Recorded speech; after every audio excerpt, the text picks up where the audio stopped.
Jelas Yesus katakan ini buat kita semua bahwa pencuri datang, kerjaannya mencuri, membunuh, dan membinasakan. Tapi Yesus datang supaya saudara dan saya mempunyai hidup dan mempunyainya dalam segala kelimpahan. Nah, saya mau yakinkan saudara-saudara semua, percayalah bahwa iblis itu gak akan pernah bisa bunuh saudara dan saya.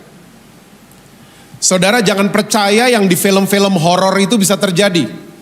Ada pisau terbang dari dapur, nancep di leher kita, lalu kita meninggal dunia. Saudara jangan percaya sama gitu-gituan. Karena apa? Karena setan itu gak berdaulat atas hidup saudara dan saya. Yang berdaulat cuman Tuhan Yesus saja.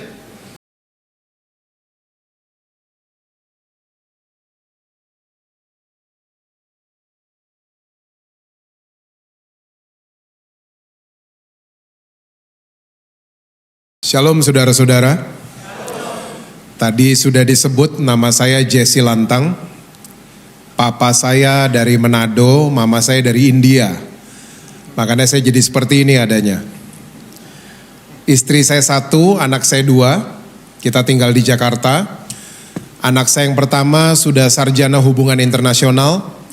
Dan anak saya yang kedua sudah bekerja di dunia entertainment sebagai pemain film.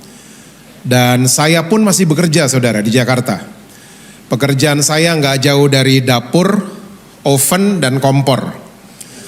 Dan lewat pekerjaan saya, Tuhan mengirim banyak orang untuk saya bisa layani mereka. Dan kebanyakan yang dikirim sama Tuhan adalah orang yang aneh-aneh dalam tanda kutip.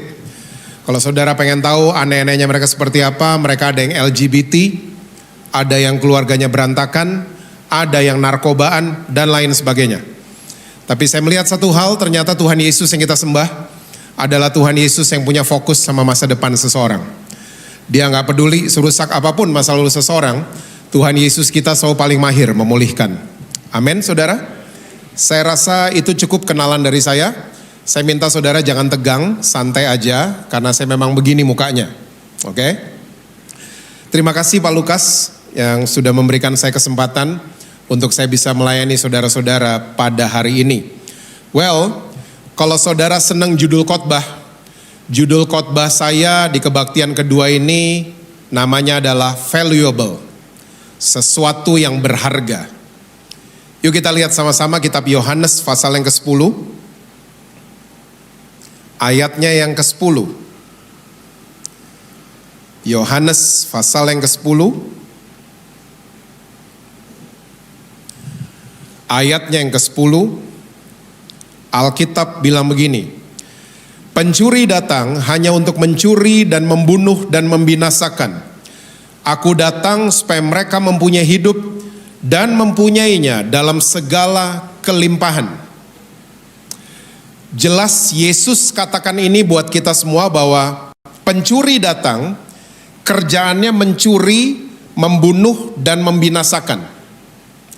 Tapi Yesus datang supaya saudara dan saya mempunyai hidup dan mempunyainya dalam segala kelimpahan. Nah, saya mau yakinkan saudara-saudara semua, percayalah bahwa iblis itu gak akan pernah bisa bunuh saudara dan saya.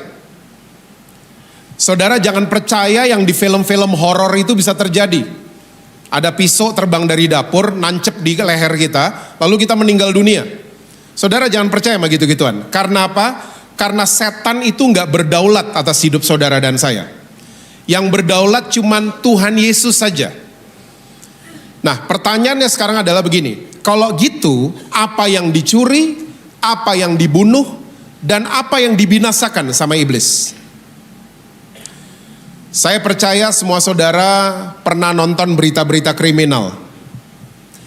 Saya gak pernah nonton berita kriminal, ada pencuri masuk ke sebuah rumah, cuma numpang masak Indomie.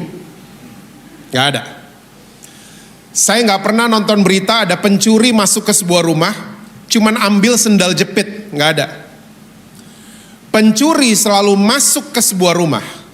Target utama pencuri selalu apa saudara? Barang-barang yang valuable, berharga. Perhiasan, uang lah, mobil lah, dan seterusnya. Nah, pagi hari ini kita harus mulai bertanya sama kehidupan kita. selama ini yang berharga buat saya tuh apa? Karena kalau saya tanya seperti ini sama orang-orang Kristen di Jakarta, yang berharga buat kamu apa? Jawabannya beragam.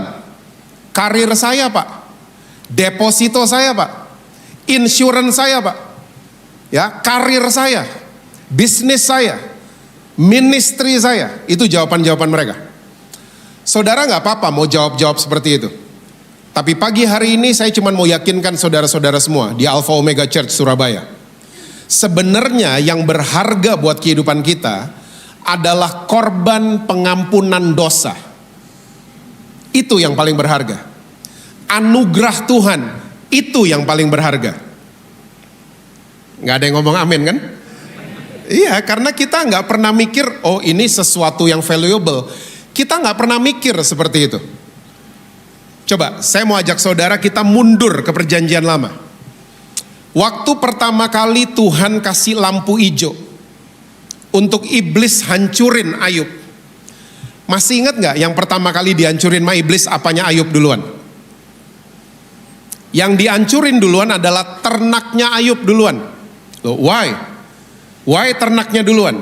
Ternyata Ayub itu punya pikiran gini, wah anak-anak saya nih demen pesta, ya, demen Macallan, demen Glenfiddich. Saudara nggak tahu gini-ginian ya. Saudara rohani banget mukanya. Anak-anak saya nih demen pesta. Jangan-jangan mereka sudah bikin dosa. Nah, saya sebagai ayah mereka harus mengkuduskan mereka dengan membakar korban bakaran dari ternaknya dia. Iblis lihat, oh itu. Kalau Ayub udah doa, kita selalu posisinya kalah. Hancurin duluan. Daniel pasal yang pertama, gak usah dibuka, percaya aja sama saya. Pertama kali Nebukadnezar merebut kerajaan Yehuda. Raja Yehuda saat itu namanya Yoyakim. Yoyakim gak langsung dipenggal, Yoyakim gak langsung ditangkap. Tapi pertama kali tentaranya Nebukadnezar yang dibuat sama mereka pertama kali adalah mencuri perkakas-perkakas dari bait Allahnya orang Israel. Karena musuhnya Israel sudah pada tahu.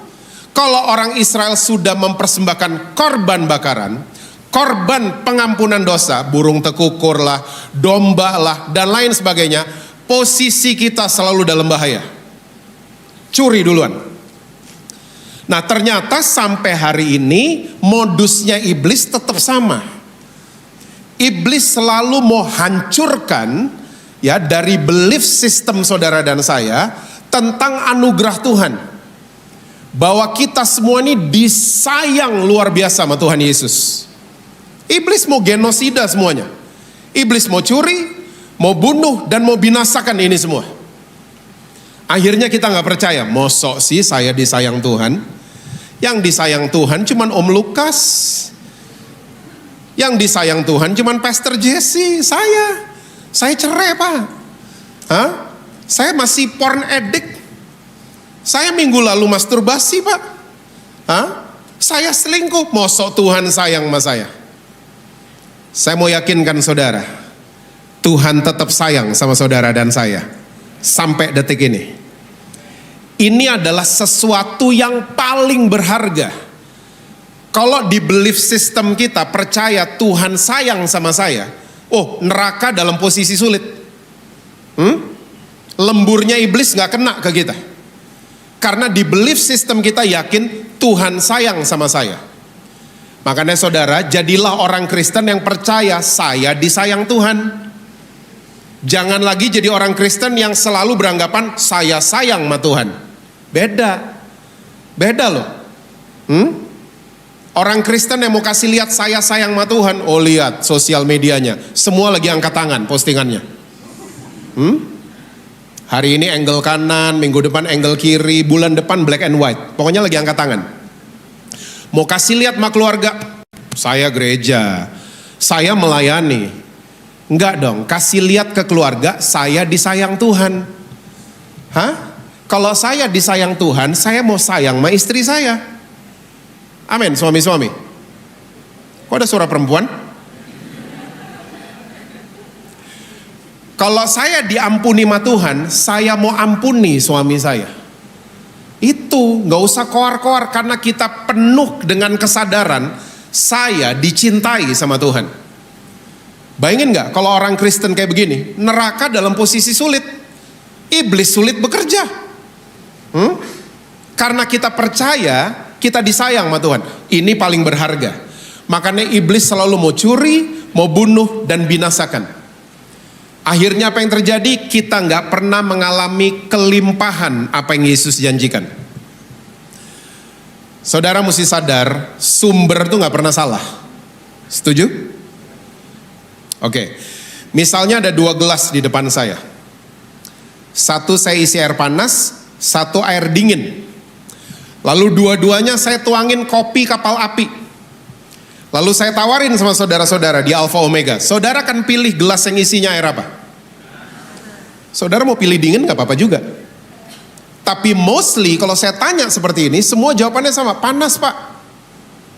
Sumbernya sama loh, kopi kapal api. Tapi karena reaksi airnya berbeda, satu dingin satu panas, limpahan yang keluar jadi beda juga. Seringkali kita dibuat dingin sama Tuhan oleh iblis. Kita dingin, kita gak percaya, mosok Tuhan sayang sama saya. Gak mungkin Tuhan sayang sama saya. Gak mungkin Tuhan ada di pihak saya. Gak mungkin. Waktu kita dingin sama Tuhan, limpahan yang keluar gak memberkati kehidupan orang lain. Tapi saya percaya waktu kita hot sama Tuhan, satu frekuensi, kita percaya bahwa Dia Tuhan yang sayang sekali sama saya. Gak usah banyak ngomong, tapi limpahan yang keluar akan memberkati keluarga saudara, memberkati kehidupan orang lain. Saya ngelihat kekristenan persis banget sama liga sepak bola. Siapa yang sedang sepak bola di sini selain saya? Saya tahu Jason, ya. Kita dari tadi ngomongin Arsenal, my favorite club, sama AC Milan. Liga sepak bola di satu negara biasanya satu klasmen terdiri dari 20 kesebelasan. Oke? Dan setiap kompetisi akan dimulai, 20 kesebelasan punya niat yang sama. Apa niat mereka? Semua mau menang, semua mau jadi juara. Lalu waktu udah setengah kompetisi berjalan, satu klasmen mulai beda-beda angkanya. Dan mulai dibagi ya oleh para fans dan wartawan jadi 3 kelas. Dan istilah 3 kelas ini jadi populer di mana-mana. Papan atas, papan tengah, papan bawah. Kesebelasan di papan atas, niatnya tetap sama, pengen menang, pengen juara. Tapi fokusnya mereka beda, sama tengah sama bawah. Fokusnya mereka, kita mau menang supaya kita lolos ke liga yang lebih besar, bukan satu negara tapi satu benua. Namanya Liga Champions.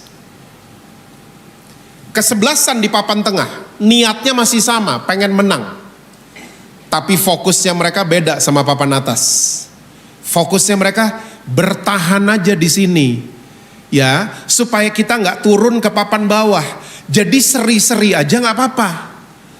Jadi saya paling males nonton sepak bola kalau papan tengah yang main 0-0 peluk-pelukan. Satu sama, tuker-tukeran jersey, padahal nothing to celebrate. Ya. Lalu kesebelasan di papan bawah, niatnya masih sama, pengen tetap menang. Makanya suka ada keajaiban, sekali-sekali papan bawah ngalahin yang atas. Karena niat mereka tetap mau menang. Tapi fokusnya papan bawah beda sama tengah sama atas. Fokusnya papan bawah, kita mau menang supaya tidak degradasi ke seri B. Coba, sama persis loh sama orang Kristen, Liga sepak bola. Ya, kita sumbernya sama semua kan? Hah? Yesus kita gondrong semua? Sama kan? Semua Alkitabnya sama, Kejadian sampai Wahyu, 66 kitab. Ya, belakangnya ada kamus. Sama semua kan? Natal 25 Desember semua. Sumber kita sama semua.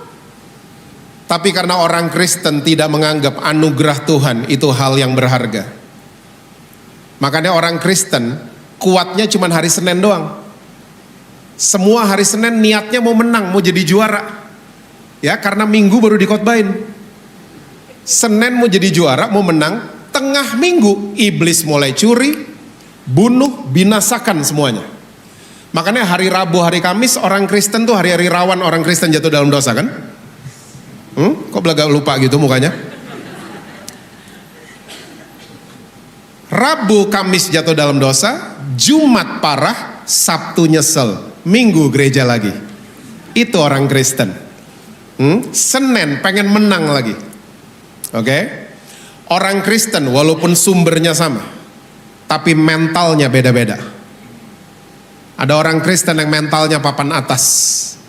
Masalah bertubi-tubi datang, tapi dia bilang sama masalah, kamu gak bisa ngalahin saya, karena satu hari saya akan keluar jadi juaranya. Yang model begini banyak di Alfa Omega Surabaya. Lalu ada orang Kristen yang mentalnya udah papan tengah, seri-seri mah iblis gak apa-apa lah. Hari ini saya dibobolin, besok saya golin kamu pasti. Dan ada orang Kristen yang mentalnya udah papan bawah. Niatnya masih pengen menang, makanya muncul sekali-sekali di gereja kalau Natal atau Paskah. Dan kita semua tahu degradasinya kemana, nggak perlu dibahas. Pagi hari ini saya ingin membahas 2 prinsip saja dari banyak prinsip yang ada. Gimana caranya kita bisa mencapai kelimpahan apa yang Yesus janjikan buat kita. Yuk, prinsip yang pertama Matius 13 ayat yang ke-44. Matius 13 ayatnya yang ke-44.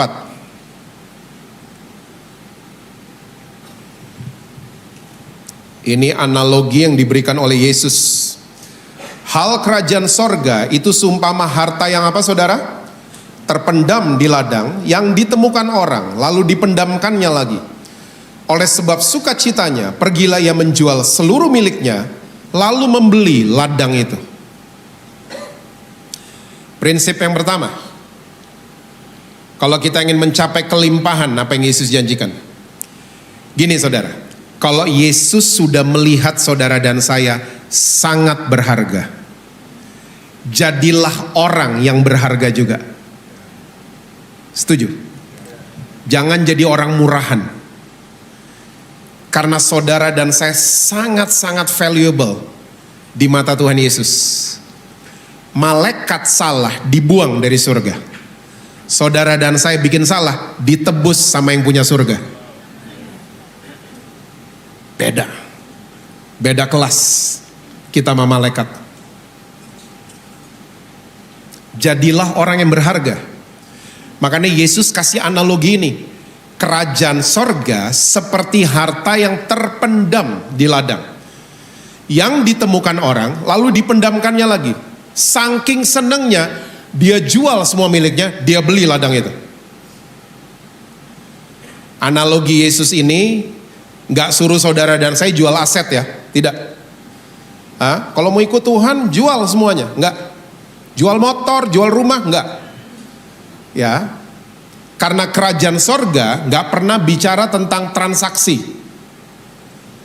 Kerajaan sorga gak pernah bicara tentang untung dan rugi. Kerajaan sorga berbicara tentang penyelamatan dari raja kepada umat manusia. Itu kerajaan sorga. Makanya waktu orang ini ketemu, dia senangnya luar biasa.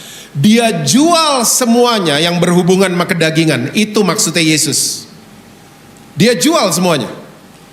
Makanya kekristenan itu gak bicara soal boleh dan gak boleh saudara. Masih banyak loh orang Kristen yang DM saya, Pak boleh gak sih minum wine? Pak boleh gak sih Pak ke karaoke sama teman-teman? Pak, kekristenan bukan soal boleh atau gak boleh. Kekristenan bicara tentang tahu diri atau tidak. Bukan soal larangan-larangan, bukan. Tahu diri apa tidak kitanya. Kalau udah dikasih sesuatu yang berharga, kira-kira kita ulang lagi nggak?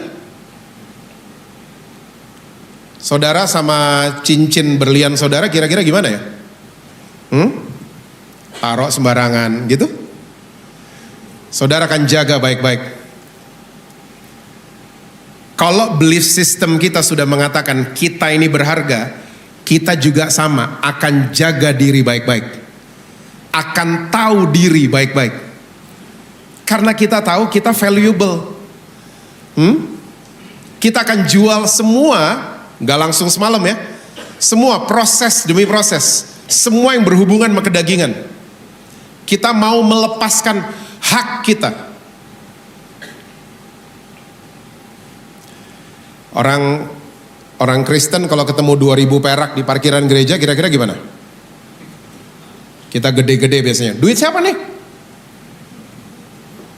Tapi beda kalau kita ketemu 100 US dollar di parkiran. Kita nggak akan ngomong, kita cari CCTV.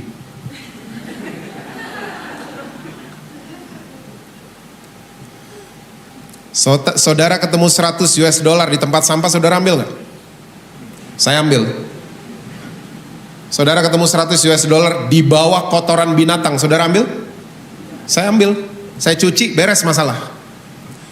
Kenapa kita gitu sama 100 US dollar? 100 US dollar itu penampilannya nggak banget loh. Desain uang itu tuh nggak banget. Warnanya doff kan? Dan foto model di tengahnya nggak banget. Gondrong, botak atasnya. Nggak banget. Tapi walaupun penampilannya jelek, nilainya dia tinggi. Makanya dia ada di mana aja, dia diambil orang. Sama, saya suka ketemu sama banyak orang Kristen, Pak, saya lagi di titik terendah, Pak. Pak, I'm about to give up. Saya udah mau nyerah, Pak. Pak, suami saya gini, Pak, istri saya, Pak, saya di tempat sampah banget. Ingat gak Yesus pernah ngomong gini, carilah dahulu kerajaan Allah dan, saudara masih ingat bahasa Inggrisnya gak? Seek his kingdom first and his righteousness. Righteousness dan truth adalah dua kata dalam bahasa Inggris yang diterjemahkan dengan kata yang sama di bahasa Indonesia. Kebenaran. Ya. Padahal ini dua kata ini berbeda loh. Beda jalur, beda genre banget. Ya, truth, yes, itu kebenaran. Righteousness bahasa Yunaninya tuh dekayu, jurisdiction. Bahasa Indonesia yang tepat adalah posisi. Posisi. Jadi maksudnya Yesus adalah carilah dahulu kerajaan sorga dan posisi yang tepat. Nanti semua akan ditambahkan buat kamu. Kita orang Kristen mesti belajar dari Grab driver.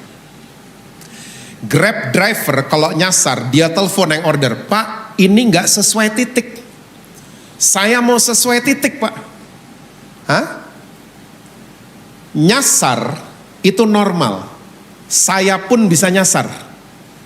Tapi kalau nyasar, kembali dong ke posisi semula. Balik dong ke titik yang benar. Sesuai titik. Nah, orang Kristen seringkali udah nyasar main sandiwara. Di Alfa Omega nggak ada, ini di Jakarta banyak.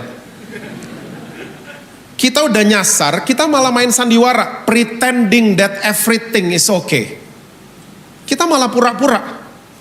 Makanya aktris sama aktor di gereja tuh banyak banget kan. Kita jago pura-pura soalnya. Makanya belajar dari Grab driver. Never settle in the wrong position. Jangan pernah settle di posisi yang salah. Balik. Pak, Bapak nggak tahu, saya nyasarnya udah kejauhan. Minta Sherlock sama Tuhan Yesus. Saya udah terlalu jauh. Makanya tugas kita kalau lagi di titik terendah, kita lagi merasa kita di tempat sampah, tugas kita adalah upgrade value, bukan salahin orang lain. Upgrade value-nya kerajaan sorga dan upgrade our position. Di upgrade, jangan settle di situ, jangan settle, di upgrade. Saya percaya kayak 100 US dollar, walaupun saudara lagi merasa di tempat sampah, di titik terendah, tapi saya percaya sesuatu yang luar biasa akan datang jemput saudara, akan datengin saudara hal-hal yang luar biasa, karena kita di upgrade value-nya. Saya nih kalau datang ke sini, Saya tawarin saudara, Pak, Bu, saya di tas di mobil ada batu kerikil 1000 ton. Beli dong Pak, Bu. Mungkin saudara kan, aduh Pak Jesse nih, batu kerikil saya juga ada di rumah Pak, 2000 ton malahan. Tapi beda cerita kalau saya bilang gini sama saudara, Pak, Bu, saya punya 1000 ton batu bara. Beda langsung. Saya nggak perlu ngoyo-ngoyo sama saudara. Saya tinggal posting di story sosial media saya, buyer dari dalam dan luar negeri akan cari saya. Karena batu bara merupakan harta yang terpendam. Waktu ketemu, dia valuable. Sama. Kerajaan sorga seperti harta yang terpendam. Makanya di-upgrade. Jangan salah-salahin yang di luar, di-upgrade yang di dalam. Yang udah diinstal sama Tuhan Yesus, di-upgrade. Saya percaya semua akan ditambahkan ke dalam hidup saudara. Yang pertama, prinsip yang kedua, Kolose pasal yang kedua, ayatnya yang kedua dan ayat yang ketiga.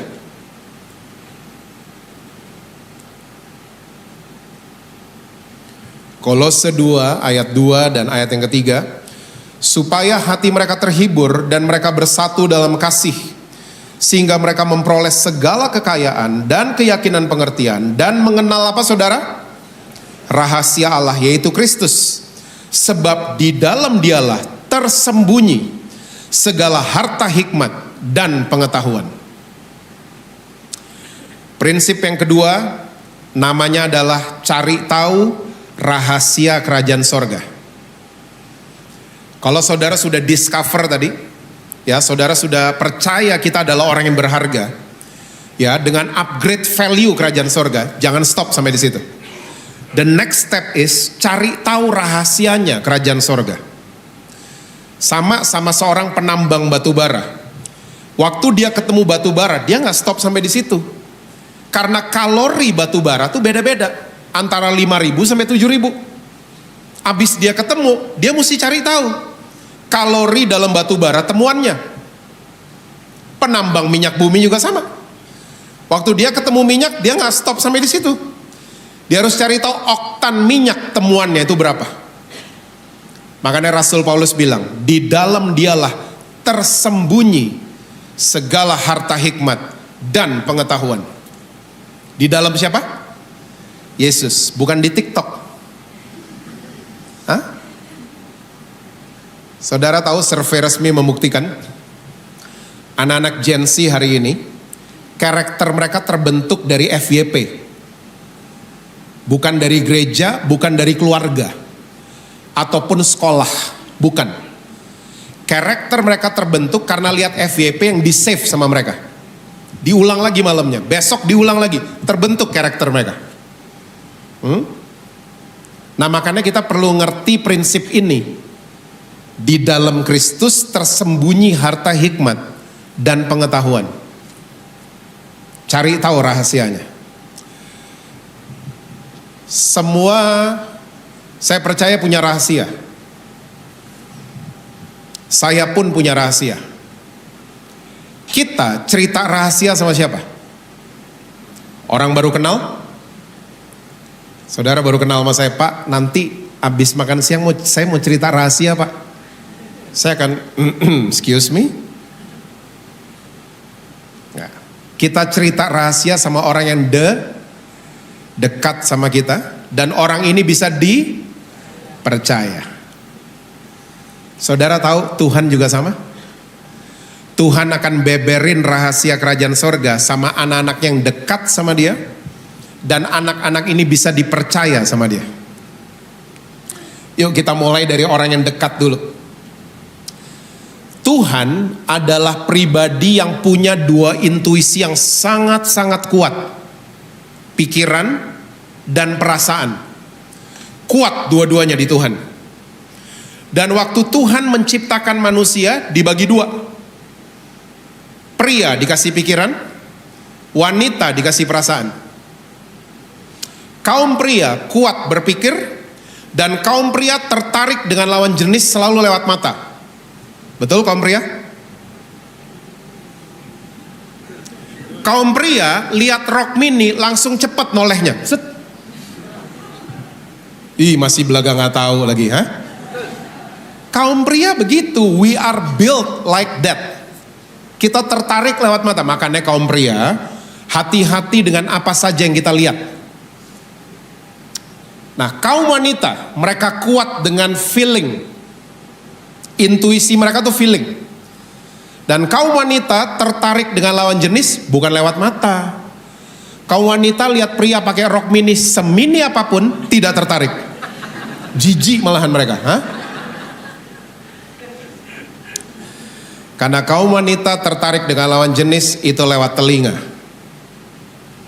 Makanya masalah kaum wanita dari Taman Eden sampai hari ini selalu sama, ketipu. Makan aja nanti jadi kayak Tuhan. Sampai sekarang gitu-gitu kan kaum wanita. Saya masih single padahal cucunya solima. Makanya kaum wanita hati-hati dengan apa saja yang saudara dengar. Hati-hati, jangan gampang digombalin. Oke? Nah, kalau saudara punya anak-anak yang masuk di musim yang namanya pacaran, please, with all respect, please, anak-anak kalau saudara tahu mereka pacaran, jangan dimarahin. Jangan dimarahin. Nanti kalau saudara marah-marah, mereka akan jadi Backstreet Boys dan Backstreet Girls.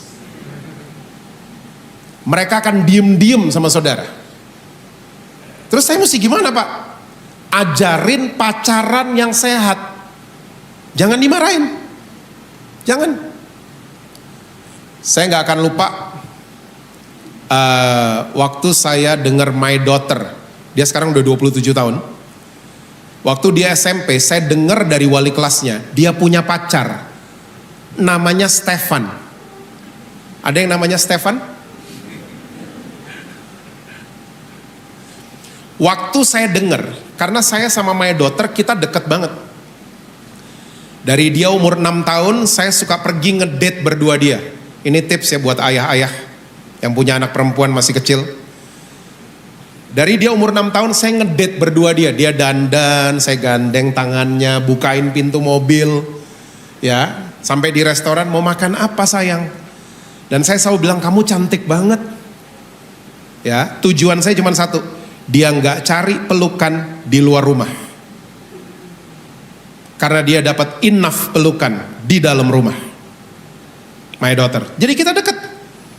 Tiba-tiba saya tahu dia punya pacar. Wih, cemburu, marah, ya belum waktunya nih, belum waktunya, marah-marah saya sendiri, galau sendiri. Nah waktu saya galau dan saya udah ambil keputusan, kalau Angel, nama My Daughter Angel, kalau Angel main rumah, saya akan marahin dia. Dan waktu saya lagi galau seperti itu, ada suara lembut dalam hati saya ngomong gini tiba-tiba, Jess, your daughter is your friend, be nice to her. Gak tahu kenapa habis dengar suara itu, saya langsung peaceful, tenang hati saya. Angel pulang, saya kayak biasa, gak marah. Saya peluk dia, ya makan siang, ya dia mandi, tidur siang, bangun, makan malam, habis makan malam. Saya ajak dia ngomong, Angel, Stefan tuh siapa? Saudara tahu nggak, anak saya yang perempuan, dia freak out. Daddy tahu dari mana? Daddy tahu dari mana? Dia freak out. Saya bilang sama Angel, Angel, kamu tenang, kamu tenang. Daddy nggak marah, Daddy nggak marah. Daddy cuma mau ajarin pacaran yang sehat. Gimana? Dia ngelihat saya. Pacaran yang sehat adalah ngobrol di tempat rame, terang, dan banyak CCTV-nya. Setuju? Yang setuju dikit kan? Seneng gelap-gelapan nih. Ngobrol di tempat rame, terang, banyak CCTV-nya. Dan apa yang diobrolin? Nah ini dia. Bukan tuker informasi, bukan. Kita seringkali pikir ngobrol itu tukeran informasi. Saya tadi makan di situ, tadi saya dianterin sama itu, tadi saya nonton Kapten Amerika. Itu tukeran informasi. Tapi ngobrol yang sehat adalah tuker pikiran dan tuker perasaan. Pria dan wanita kan? Itu bangun kedekatan yang sehat. Pria belajar komunikasi pikirannya, wanita belajar komunikasi feelingnya. Lihat suami istri yang berantem hari ini. Kamu mikir nggak? Suaminya ngomong gitu sama istrinya. Kamu mikir nggak? Istrinya enggak. Istri juga gitu. Kamu ngerasain nggak? Enggak. Kalau nggak dikasih tahu, kita nggak tahu. Makanya ngobrol, tuker pikiran dan tuker perasaan harus jadi kultur. Iblis masuk di tengah orang yang lagi pacaran. Udah sebulan kok belum check in. Kok udah 2 bulan belum ciuman. Iblis menawarkan kedekatan yang tidak sehat. Iblis. Dan ngobrol itu di take out sama iblis dari banyak rumah tangga. Saudara mesti tahu, hari ini ada fenomena namanya grey divorce. Di Indonesia udah banyak. Grey divorce adalah pasangan-pasangan yang udah 55 tahun ke atas, anak-anak udah menikah keluar rumah, dan mereka memutuskan kita selesai aja, kita cerai. Grey divorce, udah putih-putih rambutnya. Kenapa? Karena selama bangun rumah tangga gak pernah membangun kedekatan, gak pernah dibangun. Yang dibangun cuman prioritas ke anak-anak. Anak-anak jadi nomor 1. Sama pasangan gak pernah ngobrol. Anak-anak satu demi satu menikah, tiba-tiba tinggal berdua. Waktu tinggal berdua, tiba-tiba siapa nih monster di kamar gue? Siapa nih nenek sihir kok ada di tempat tidur gue? Dan mereka memutuskan untuk bercerai. Angel dia tanya sama saya, jadi aku gak apa-apa pergi Mas Stefan? Gak apa-apa. Tiba-tiba hal aneh terjadi. Angel ngomong nih, kalau gitu Dad, kalau aku pergi Mas Stefan, aku mau Daddy ikut. Nah, aneh kan? Aneh. Dan yang lebih aneh lagi, saya selalu mau ikut. Nah, itu lebih aneh lagi.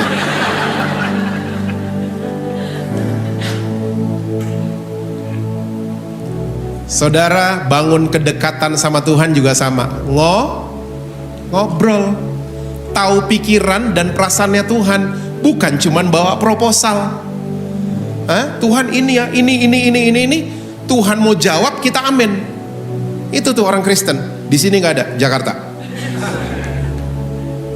Ngobrol. Kita akan membangun kedekatan yang sehat. Yang kedua, yang terakhir. Kalau saudara mau tahu banyak rahasia kerajaan sorga, jadilah orang yang bisa dipercaya. Jadi orang yang tidak bisa dipercaya, gampang. Praktekkan apa yang namanya ingkar janji.